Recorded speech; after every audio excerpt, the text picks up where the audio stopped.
You're listening to Raincoast Radio.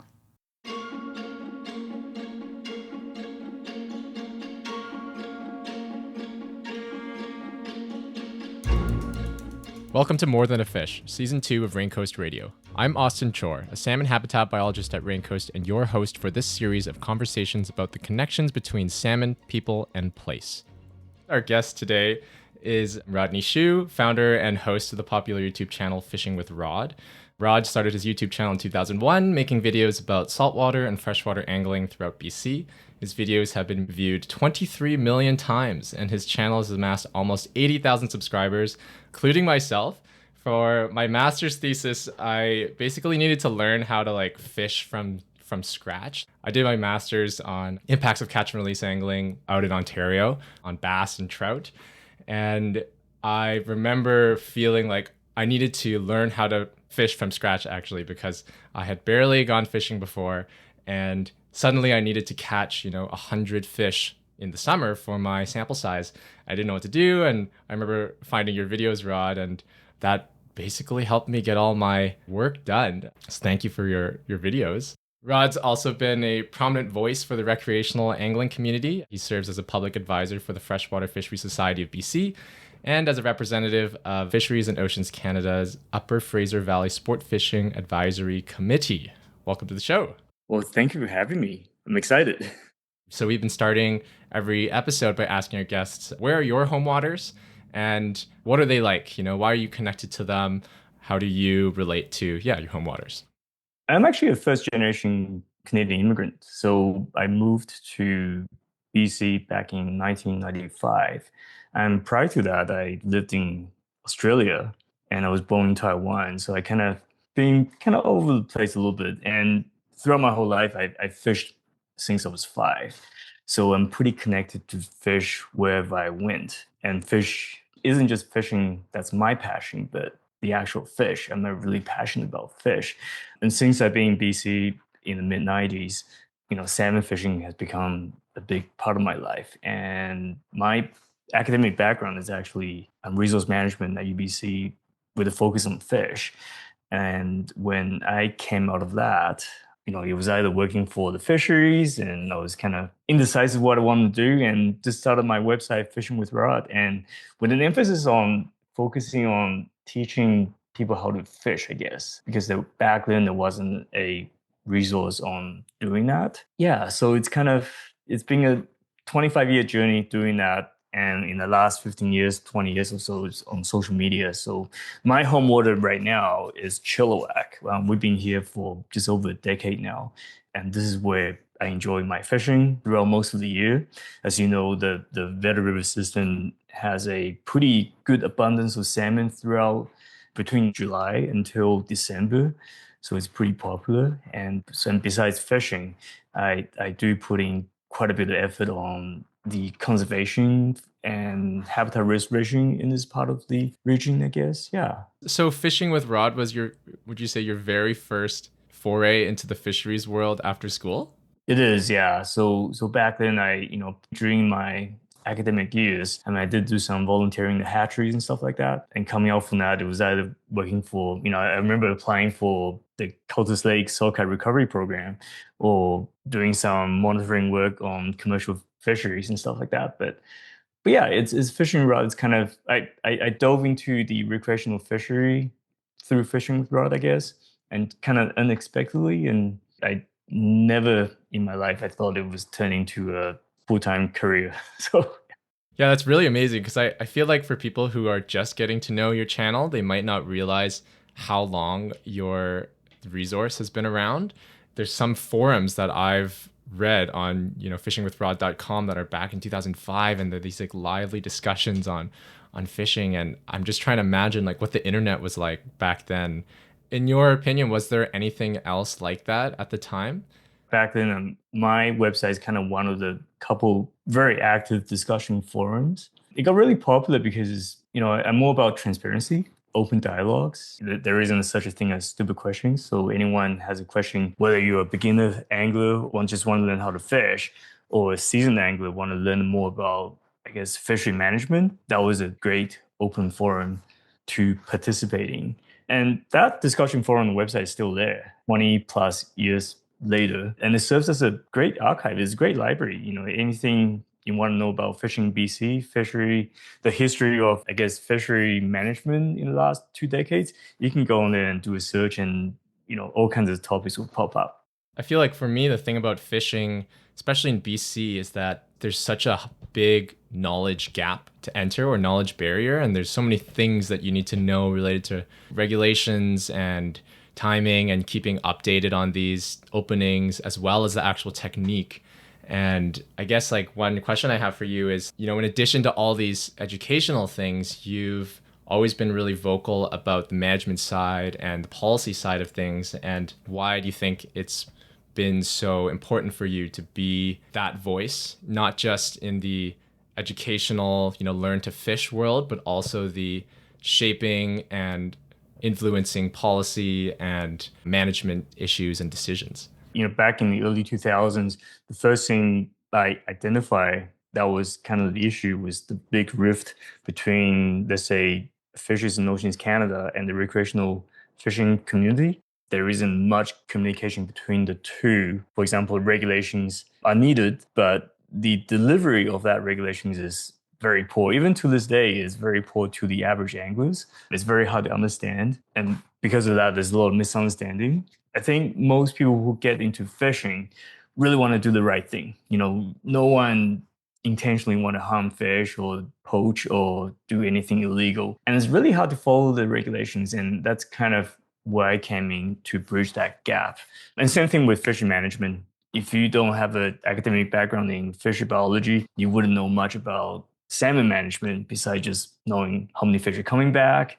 It's a lot more complex than that, right? So through my platforms, I'm trying to, besides teaching people how to fish and sharing that passion, I'm trying to share some of that knowledge as well, kind of bridging the gap between the academic world and the recreational fishing side as well. I feel like that's something that us in the NGO space also feel is that like almost like out of touchness that at least the federal decision makers have with, the issues on the ground here. And something else I wanted to talk about is like, you brought up the term of average angler. And do you think that like there is an average angler, if that person exists? Like, what do they look like? What do they do? And where do they fish? And do you think like the government, the regulators have a correct picture of this person, in the way that they're shaping policy and decisions? So I don't know if the average angler is the right term, but I think one thing we got to realize is that as an angler, you evolve throughout your entire life. The evolution anglers, take myself, for example, you start out fishing, you just want to catch fish. It doesn't matter what kind of fish, little fish, big fish, that's exciting, right? And once you get into it a little bit more, you start targeting a particular species that you enjoy. So for example, pink salmon or coho salmon, chinook salmon, and you want to catch lots of them, right? It's all about, that's why you go fishing, you want to catch lots of fish. And as you progress, you start focusing on, I want to catch the biggest one, because the next one should be bigger than the previous one, right? And then you just keep going. And it kind of turns around a little bit. So for myself, at one point I become the catch and release angler. So you just want to go out and catch fish and, you want to conserve and you release the fish and so on, right? But then you realize there is an impact even when you catching and releasing. So you're becoming pretty mindful of what you're doing. And then after that, you start focusing on minimizing your impact and only catching what you want to eat. And that's kind of where I'm at right now. And you're trying to go out and catch fish that are sustainable and then keep your fish and go home and so on. So I guess there isn't an average angler. I guess every angler is a little different depending on what stage of the fishing career you're at. And it's really important for management to recognize that. Yeah. And I guess like that complexity and diversity in the community makes it pretty difficult, I guess, to have a singular voice, right? To say, Exactly, to tell the decision makers, like, we want this. From your experience working with these community groups and the advocacy groups, like, how have you been able to find that voice or message to bring to the regulators, because oftentimes you're trying to speak on behalf of the community and on behalf of anglers. Right. Yeah. And that's through the Sport Fishing Advisory Committee that I sit on here in the Fraser Valley.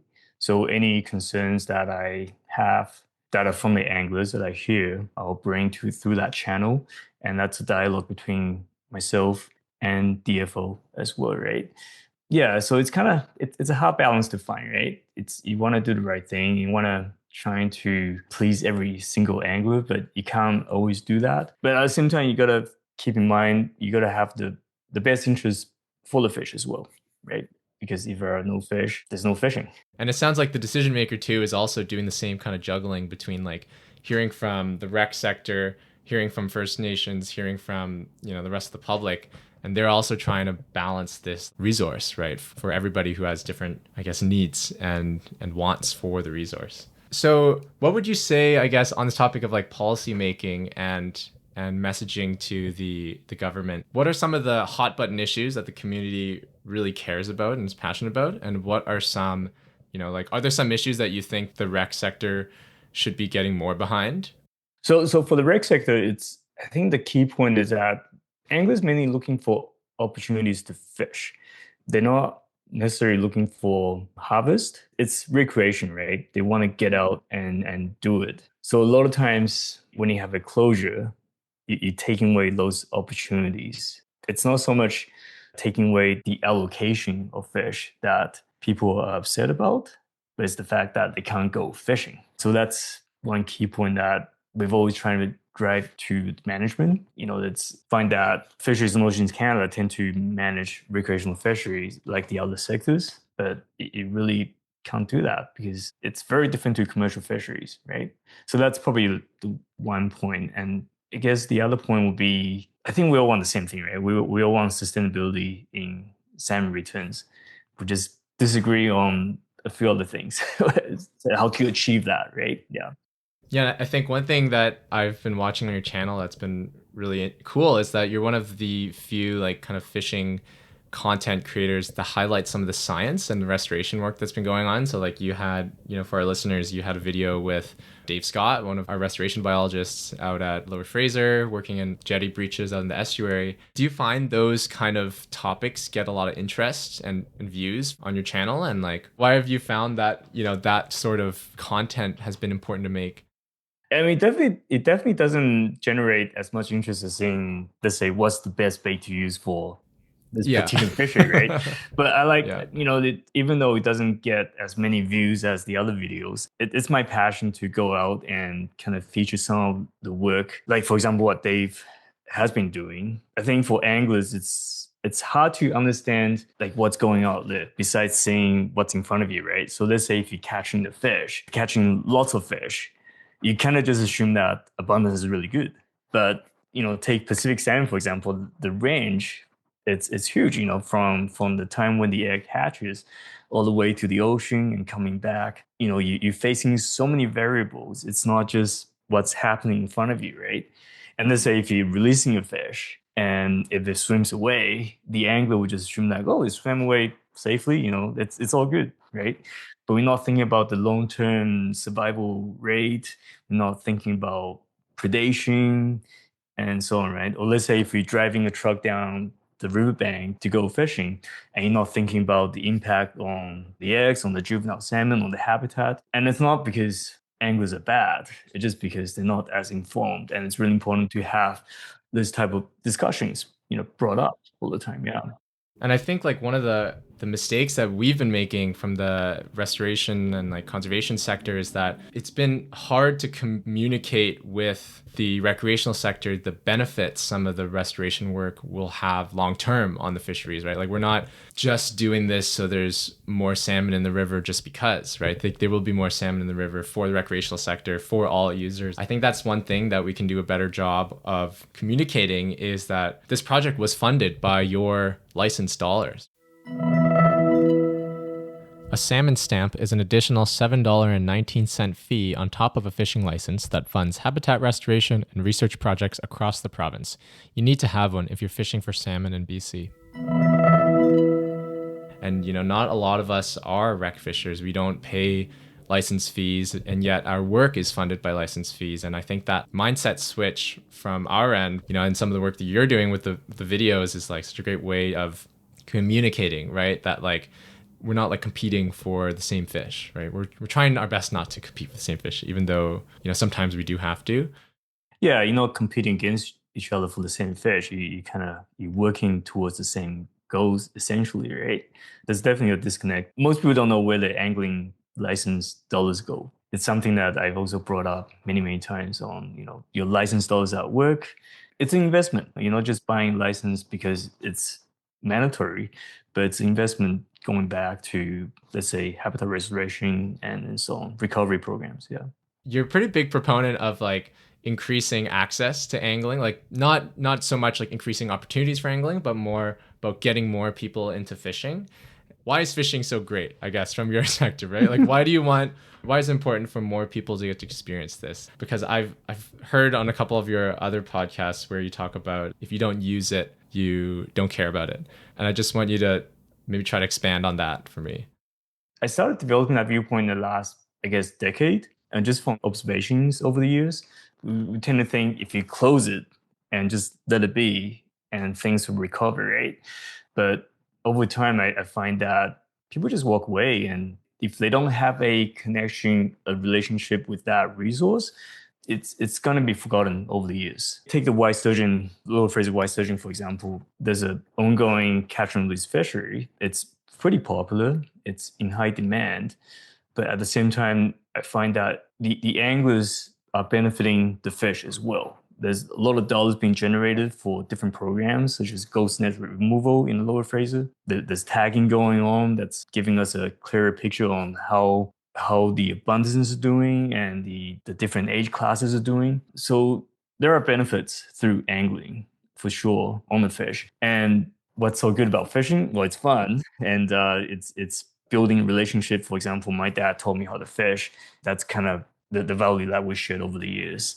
Yeah, and that's how friends get together. For example, the Chilliwack River, it's salmon fishing is going on right now, and it's the only time I get to see my friends. It's the only thing we have in common, so we get to go out and share our passion together and harvest fish as well. And yeah, it's just nice. Yeah. Yeah. And I guess like something I've kind of struggled with, like as I said, I did my master's in the Cook Lab out in Ontario, and we were working on bass and walleye, and we are talking about catch release impacts. I did a lot of like physiological and behavioral studies on what happens to fish post release. And I had, like you, a lot of fun fishing and learning to fish, learning to bass fish especially. I thought it was a lot like, I kind of compare it to like golf, but in a good way, because it's very like technique focused, and you have, 3 or 4 different rods, just like you would have 3 or 4 different clubs and for specific presentations and things like that. And one thing I kind of started to struggle with a lot moving out here is we know that catch and release has these negative impacts on fish.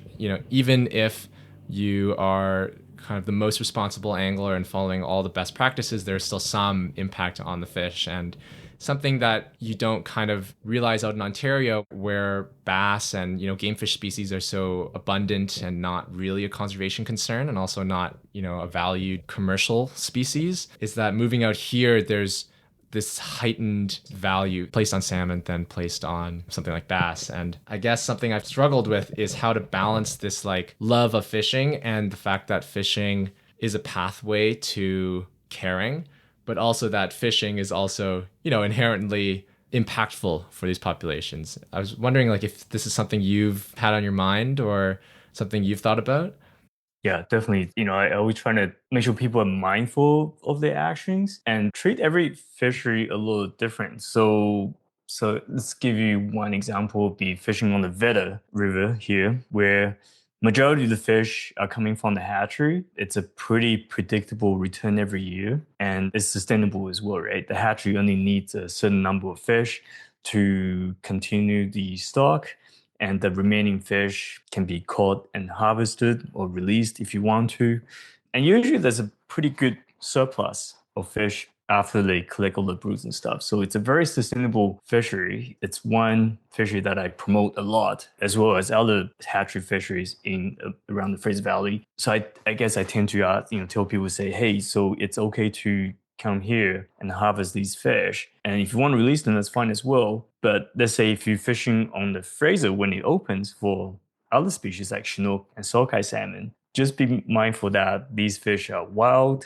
It's not a hatchery sustained fishery. And if you catch one and if you're allowed to retain it, keep it for sure. But you should maybe just stop fishing. Even if you're allowed to, you probably should stop just because that next fish you release probably won't make it to the natal stream. So that's kind of the emphasis I've made many times now, yeah, over the years. Yeah, I guess like have you seen these mismatches in openings versus, what you think is a conservation concern? I guess like because we're always kind of thinking that these closures are preemptive or precautionary, but have you seen some openings that are like, ooh, maybe that shouldn't be open, and does the community kind of respond? Yeah, absolutely. Yeah. So for example, like in the saltwater fisheries, you have in southern British Columbia, in for the coho fishery, you can only retain hatchery marked coho salmon, which are the ones without the adipose fin on it, and you have to release all coho salmon, right? And in some years, you have a much higher abundance of wild coho salmon which you'll encounter in sort of hatchery coho salmon.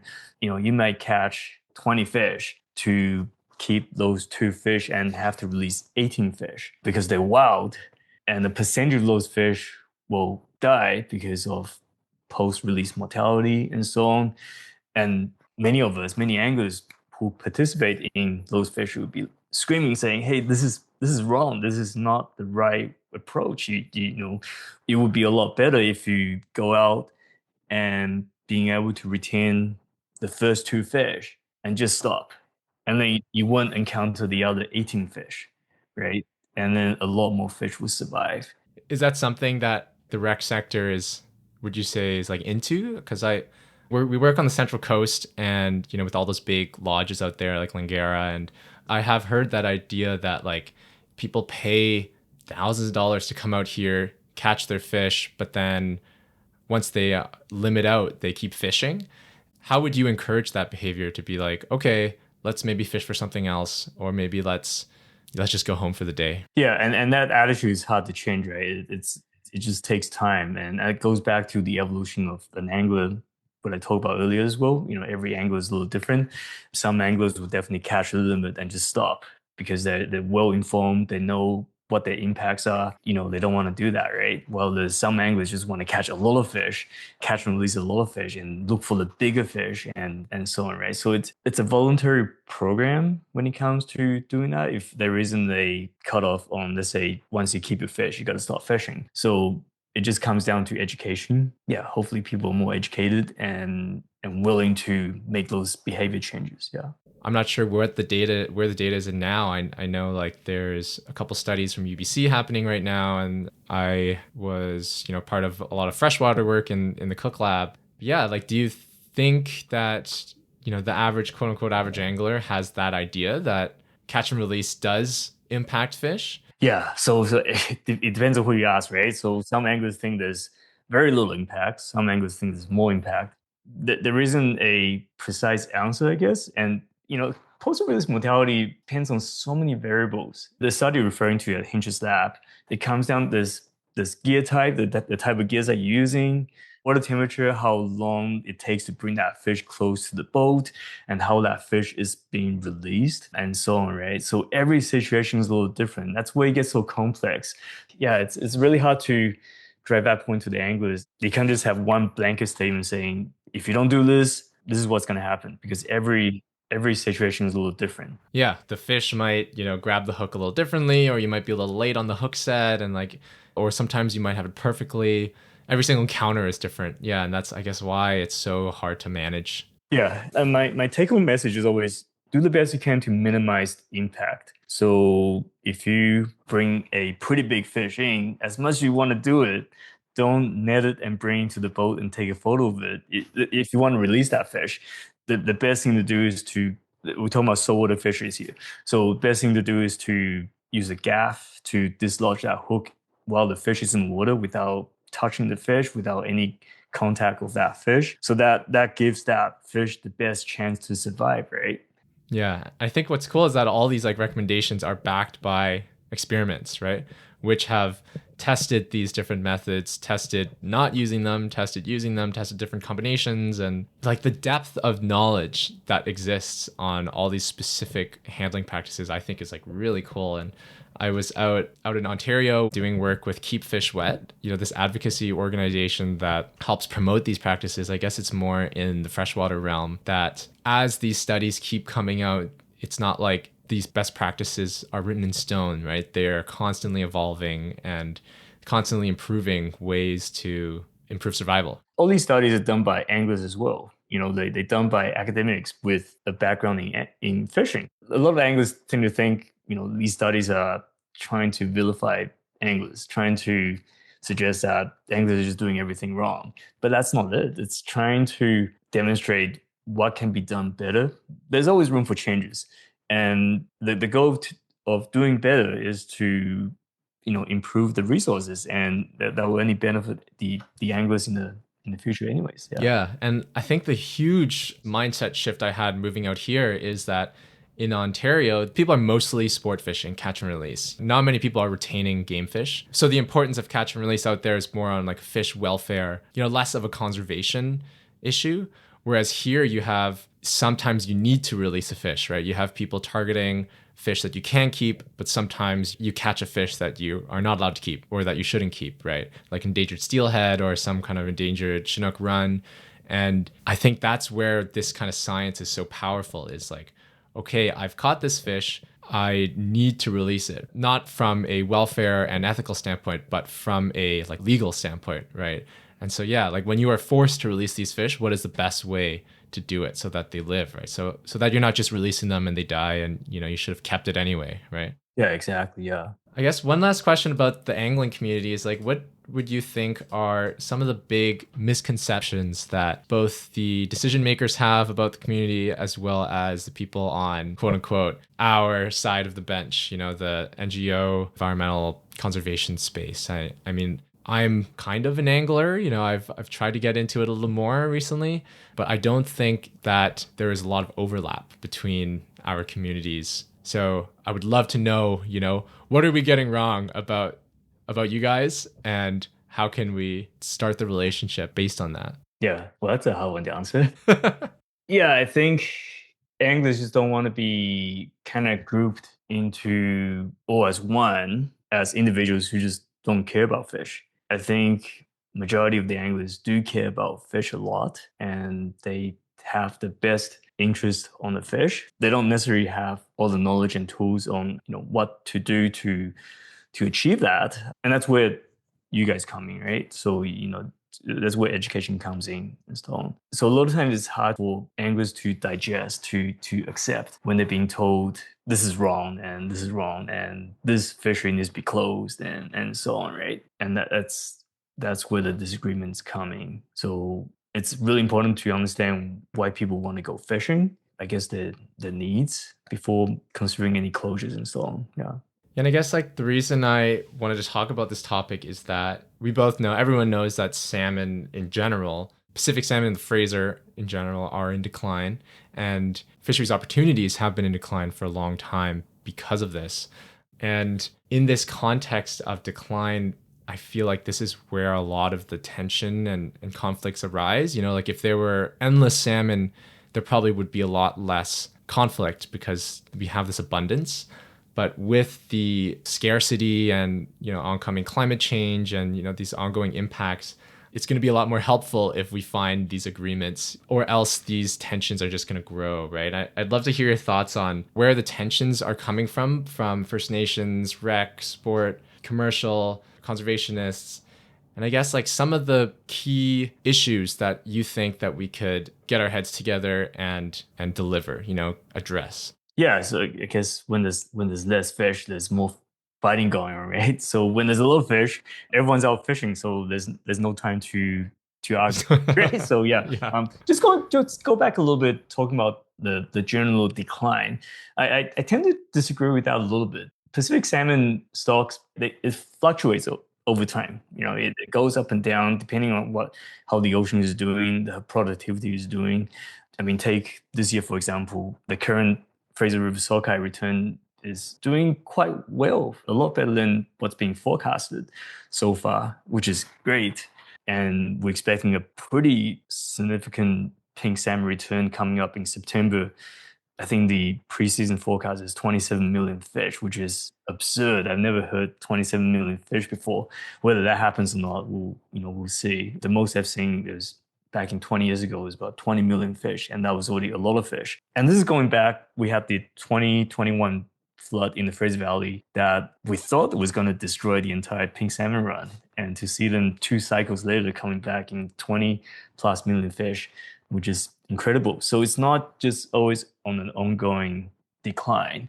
It fluctuates, and it's really important for management to understand that, for anglers to understand as well. It's not just always going downhill. It's going up and down, and it's really important to adjust management and adjust our behavior based on that fluctuations. When the fish are abundant, you get to go out and enjoy them. When the abundance is on the decline during certain years, that's when every sector start working together to kind of minimize your impacts, to cut back a little bit, to agree on that instead of disagreeing who gets to take the smaller pies and so on. Yeah. Yeah, I guess I want to correct that myself. I feel like a lot of people, when I tell them that I work as a salmon biologist, the first thing they ask is, oh, well, how are the salmon doing? It's such the most loaded question, and you have to go, as you said, like run by run, year by year. But there are definitely certain species and runs that have been following this like general 10-year decline. Mm-hmm. Yeah. And again, there are some that are increasing, like pink salmon. And do you see the target fishery changing, I guess, as a response? Do you see people adapting to the decreased fishing availability of one species and being like, okay, I'm gonna fish for pinks instead, or maybe I'll fish for bass, right? Yeah. Oh, definitely. Yeah. So take the lower mainland, for example. 20 years ago, there were a lot more opportunities when it comes to salmon fishery, freshwater salmon fisheries around here. There are probably 3 times more rivers where you can target salmon between September and November, including the Fraser River. A lot of these fisheries are now closed, not necessarily because there is not enough fish to target, but because, let's say, take the Fraser River, for example, in September, October, we used to have a great hatchery coho fishery, but that doesn't really exist anymore because the run timing coincides with Thompson River steelhead, interior coho, which are endangered. So we're not allowed to fish on the Fraser during those 2 months, which is unfortunate because it's a great family fishery. Parents can take the kids down there catching hatchery coho salmon, which are pretty abundant because they come through, they go up the Chehalis, they go up Chilliwack River. So it's frustrating that we have a available fishery that we can participate in, but it's closed because there are endangered stocks that are moving through. So you're talking about the idea that they're running at the same time and you might accidentally hook a endangered stock. That's right, yeah. Wouldn't that be a valid concern? It's totally a valid concern, and it's really important that to acknowledge that, right? So we understand the reason for the protection, but we just don't agree with the approach because, as you know, within recreational fishing, there are so many different methods that you can use to target fish, and you can target a particular species without impacting the other species, or you can use a particular method to minimize that impact as well. For example, you can, fishing with bait for salmon has a lot more impact than fishing with artificials. So what we're suggesting is that, well, why don't we just open the Fraser for, using artificial lures to catch fish? Not only would you cut down the number of encounters because fish will bite bait a lot more than lures, so you catch a lot less fish. So you're already minimizing impact right there, right? And secondly, any fish that you hook, it's not going to be a fish that, let's say, swallowing a bait down its throat. It's easy to remove the hook. So that's minimizing more impact as well. So if you bring the fish in, if it's a fish that you need to release, it's easy just to dislodge that hook and let it go. If it's fish that you can keep, then great, bring it up and you can take it home, right? There are many ways to minimize impact than just a blanket closure. Something as a non-salmon angler that I don't understand is there a way that you could selectively fish for, let's say, hatchery coho and not encounter or dramatically reduce your encounter with a steelhead in the same run? Yeah, there definitely are techniques that you can employ to minimize impact, to minimize encounters. So I guess for the Thompson River steelhead, it's almost zero chance that you'll encounter them when when you're fishing on the Fraser River. For one, the number is so low. We're talking about a couple hundred fish or less than that. Yeah. Yeah, I work in the Nicola and the spawners are like 3. Yeah. Yeah, so that are going through, we're talking about going through from the end of August until November, right? So a span of 3 months, you have less than a couple hundred fish going through. There's just virtually no chance that you'll come across them when you're fishing for coho salmon. And secondly, I guess where you fish for coho, the type of water that you fish for coho, it's very different to where a Thompson River steelhead will travel through as well. So when you're fishing for coho, you're fishing in very slow moving water, almost like what we call frog water, water that's still and stagnant. So you're not going to find a steelhead swimming through that type of water. Because they like the faster water. Exactly, yeah. So stuff like that, right? So again, so you can have spot closures in areas where endangered fish, like Thompson River steelhead, will travel through and just keep other areas open for where you wouldn't encounter them. Yeah, stuff like that. Yeah. And are there like technique and gear alterations that you can do? I was reading on your site that one of the techniques that anglers are pushing for is a leader length restriction. And I guess like how would that work to select the species? Yeah, that's a big topic to get into. Yeah, so when it comes to leader length, it's more to do with trying to not accidentally foul hooking a fish. So a longer leader length with the presentation with a hook at the end that's swinging around in the water has a bigger tendency to hook a fish by accident instead of trying to entice that fish to bite. That applies more to fishing in waters where there's a lot of fish congregating together, where you don't want to be sweeping through a whole big school of fish just hooking fish by chance randomly, right? That's not selective fishing because you could be hooking any fish. You could be hooking an endangered fish or a fish that you can harvest and so on. And we within the recreational fishing community, we're trying to discourage that, trying to teach people how to fish precisely, trying to fish selectively, use methods that you would entice a fish to bite and entice a fish that you're allowed to catch. Yeah, I guess that's something I'm just learning for the first time here is that fishing isn't this, it's not as random as you might think. And I guess as a new angler is, it feels like whenever you're throwing your hook in the water, you're just like praying for anything to bite. But there are ways to, as you're saying, to target specific species based on the technique and the location and that sort of thing. And yeah, it's really interesting. Yeah, and again, it comes down back to the progression of an angler, right? So at the very beginning, you just want to cast out and catch a fish. Any fish will make you happy, make a good day, right? But as you become more educated, gain some of that knowledge, you start learning about different gear types. And I mean, look at behind me, there's so many different types of rods, and every single rod is for a particular species. You don't want to use a rod that's too light, that takes too long to bring the fish in because that exhausts the fish, and so on. Yeah, there's so many variables that come into play. Do you think this like institutional knowledge exists in the decision making level? Like when you're talking about these ideas, are they just like completely not understanding what you're talking about? Absolutely not. So it doesn't exist at all. Yeah. So that's why we end up with these blanket closures, right? So without any consideration on gear type, on what people are really looking for, and so on. Yeah. Would you say the people that you're talking to at the decision making level, are they anglers? Sometimes, yeah. So sometimes they're more, I guess, receptive when it comes to the feedbacks, and other times they're just looking at numbers and basing their decision on those numbers. Yeah, like one thing I found was really interesting in our new prime minister's campaign speech recently was that he was talking about DFO, talking about restructuring DFO, and he had the quote, I have it here, he wants DFO to, quote, make decisions closer to the wharf. And I thought that was really interesting because I feel like that's something that everyone, at least out here, has been feeling that, these decisions are made somewhere really, really far away in Ottawa. I work in Merritt in the Nicola, and it's kind of the same sentiment that, all these decisions around water are being made far, far away at a desk in Victoria.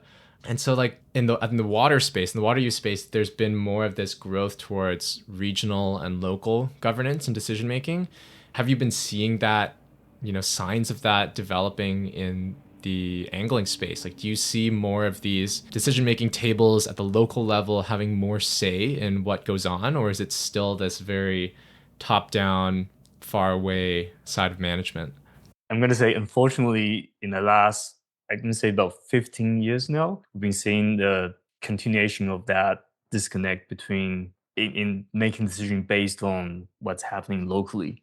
It's all being done quite remotely, and that's where the frustration comes in. Oh, that's too bad. Yeah, I feel like a good.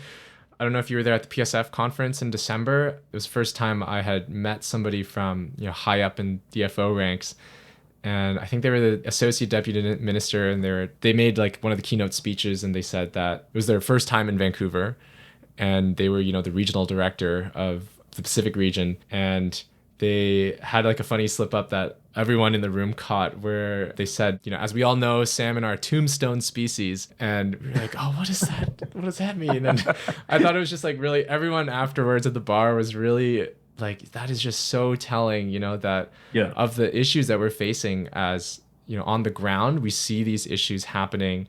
We kind of are talking to the people who are working on them, but then at the decision-making level, it gets lost, right? There's so many different levels of bureaucracy that are guarding that connection. Do you think like it would help to just get people out on the river with you? Absolutely. You have to come out to understand the relationship between the users and the fish. Got to understand the social aspects in the fishery as well. And that social aspect is very different, and relationship is very different in the recreational fisheries within the First Nations as well. So take this area, for example, in Chilliwack. The recreational sector has been working pretty closely with the Sumas First Nation, and they've been conducting some of the trial terminal fisheries here, trying to do it selectively. And there's been the ongoing dialogue between the two groups, how to co-use this resource, and it's been great. And it's been a better understanding within the Sumas First Nation on what the recreational anglers want and vice versa. So could you explain for those who don't know what terminal fishing is? yeah, so terminal fisheries exist in rivers where the salmon are arriving from the ocean, and it's very different to a mixed stock fishery where, for example, you're fishing the Fraser where there are several different stocks of fish, salmon going through to different rivers. Some might be endangered, some might be sustainable, whereas terminal fisheries, you're only fishing for salmon that are coming back to that particular river. And it's a lot easier to manage because you know exactly what you're fishing for. And that's definitely the way to go, in my opinion. How has that relationship between the rec sector and Sumas First Nation, how did that begin? This is a topic that I like rabbit hole that I've kind of dove into on your Facebook page, on your forums, is that there is a lot, or there was, or maybe there still is a lot of tension between rec sector, maybe non-Indigenous and Indigenous fisheries because of the Indigenous Lower Fraser net fisheries, where there are permanent fisheries for salmon netting in the river. First, I guess before we ask the next question is like, could you explain a little bit about that issue and why has it been so intense? Like the online discourse on this topic has been really, really intense. I want to preface that like you've been really involved and like very nuanced, and you're such a good moderator on your own page. I feel like I would be really stressed out with some of the comments coming in and like just deleting things, and but you always seem to take the time to go into these comments and provide the measured response, right? The facts-based response. And I think that's like, I commend you for that, because like Facebook can turn into just a, wildfire, right? So yeah, so I guess like, could we talk about a little bit about that, the Lower Fraser net fisheries, what they are, and yeah, why there's that conflict? Oh, thank you. Yeah. Yeah. So, I mean, for decades, there's always been a conflict on Lower Fraser fishery between the First Nations and recreational anglers for obvious reasons. I mean, the two groups are trying to access the same resource at the same time in the same place, right? So, and the two different demands, two different needs, and so they bound to be conflicts for sure.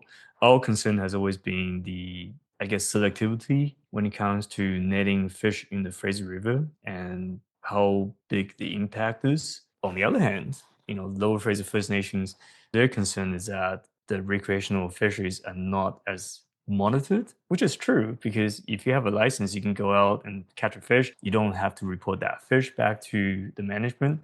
So we can keep saying that recreational fishermen don't take that many fish, but truly, we only have an estimate. We don't have an exact count on how many fish are being taken out every year. So that both groups have concerns, and I think they're both valid. And it's important to have those difficult conversations. And shouting at each other doesn't do anything over Facebook. So yeah, so my job is kind of what I try to do is kind of I guess create those difficult conversations and trying to make people understand more from both sides. So now I guess you guys, you were mentioning you are working together on this terminal fishery. And what was that process like, to get together and have the conversation without screaming, right?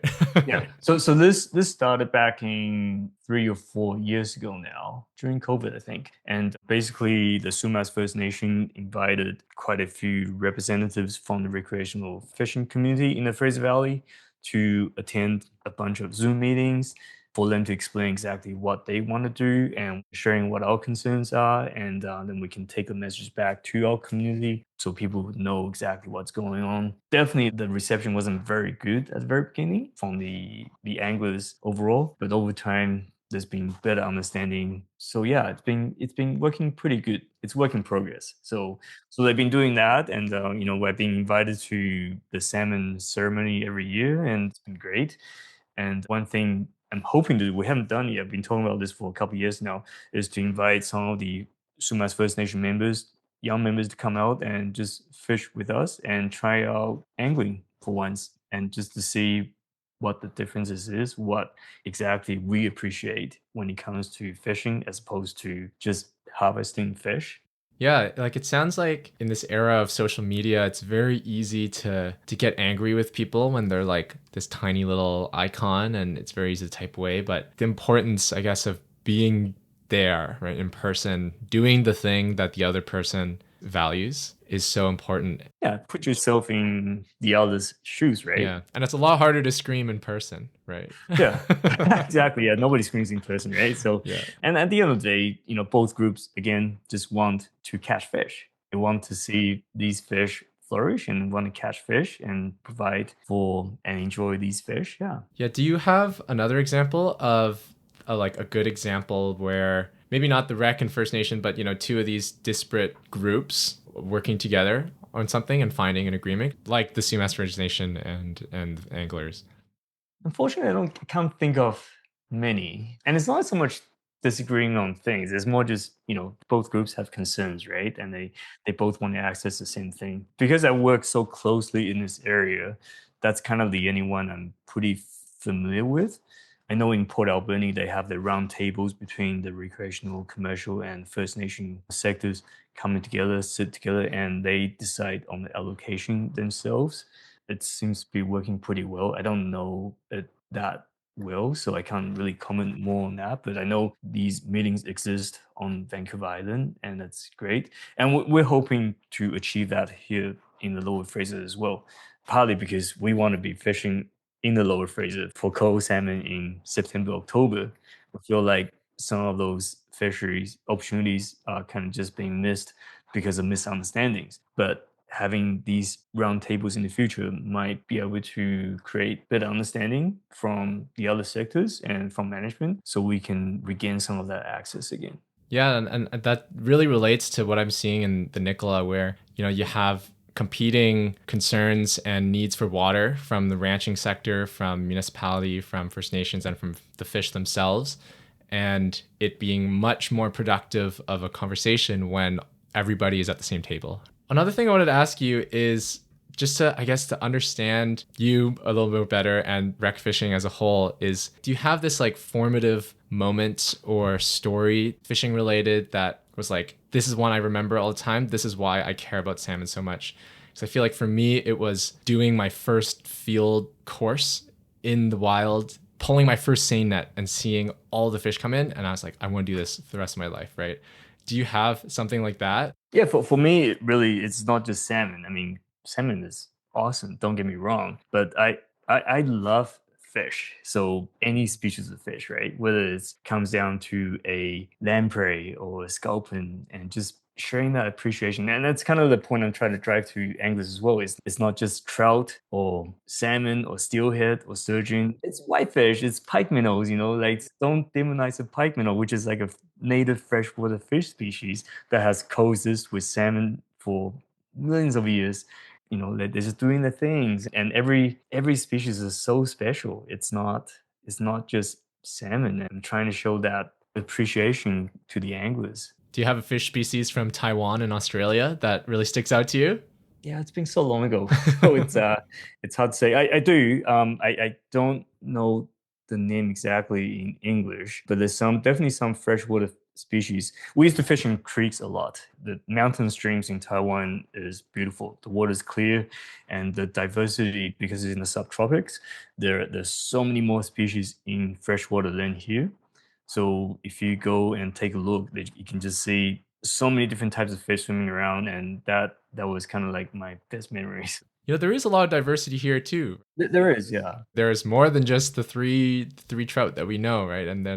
And all those little like minnows and sculpins and sticklebacks are like super interesting too in their own right. And just give you another example, just right now I'm working on a Cultus Lake feature for Tourism Chilliwack, not just to show people how to fish or where to fish in Cultus Lake, but to show the incredible diversity of Cultus Lake. And there are over a dozen fish species that exist in it, including Pacific salmon that come back to spawn, like endangered sockeye salmon, but also, the pike minnows, the suckers, the shiners, the chub, female chub, and lamprey. Lamprey come back to spawn. You can find lamprey in tiny little ditches and creeks that right now is tourist season. Kids are stomping in creeks and so on.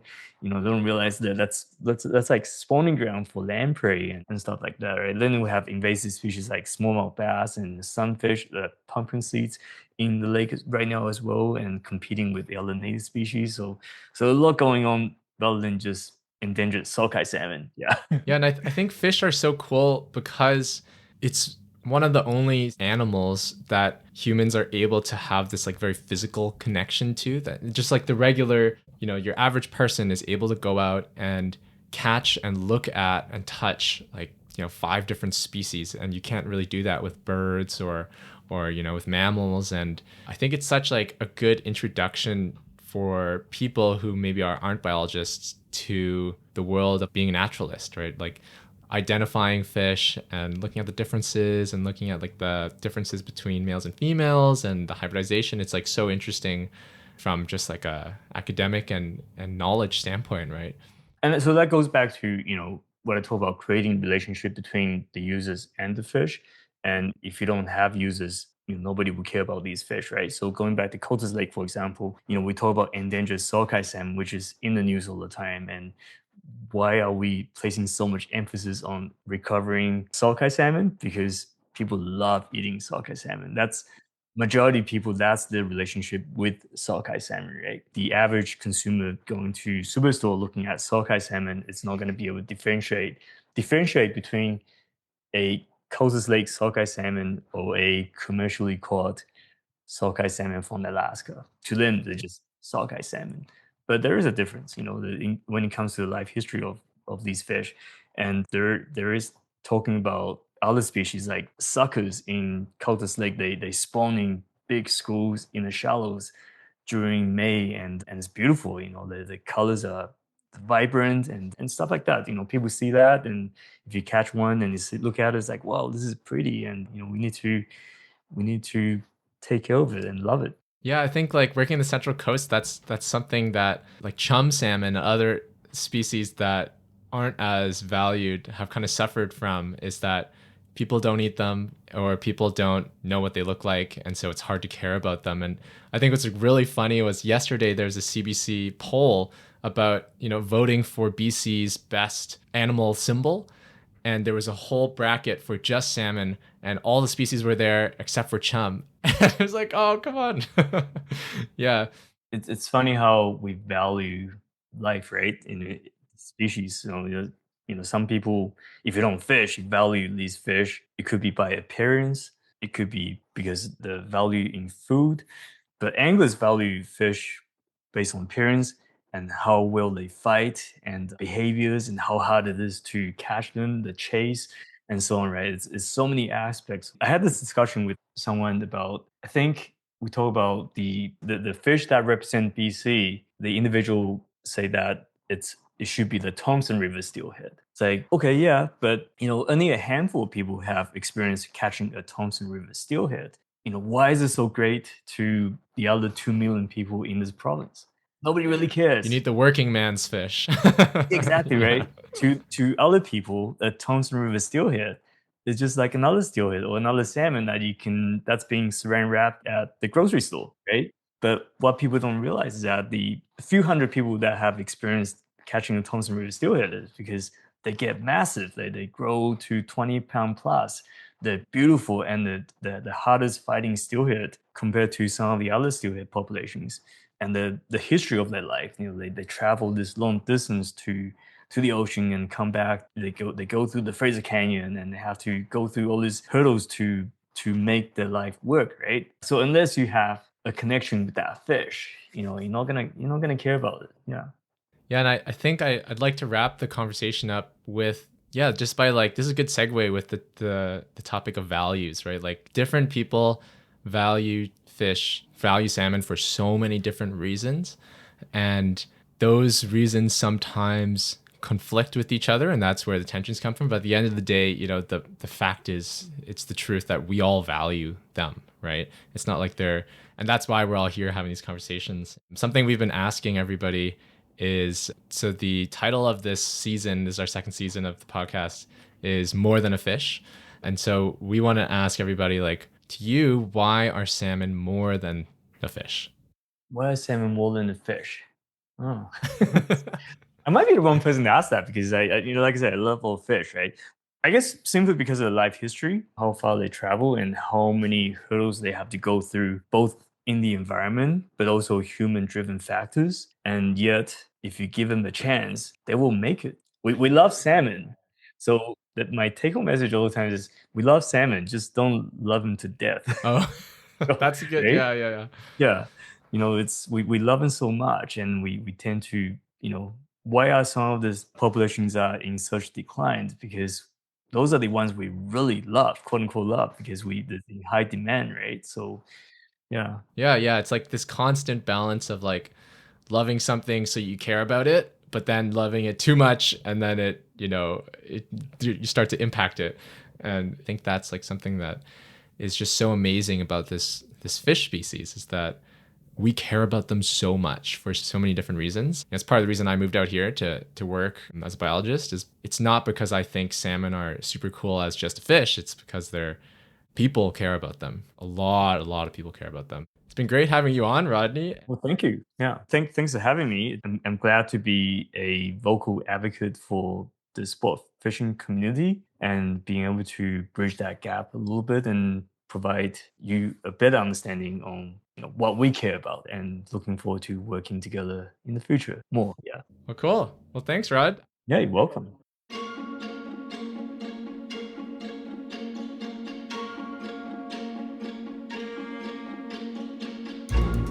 I want to acknowledge that this episode was recorded on unceded Musqueam, Squamish, and Tsleil-Waututh lands. Raincoast Radio is hosted by Austin Chor and produced by me, Sophia Osborne. This podcast is a production of Raincoast Conservation Foundation, a team of conservationists and scientists empowered by research to protect the lands, waters, and wildlife of coastal British Columbia. Learn more and support our work at raincoast.org.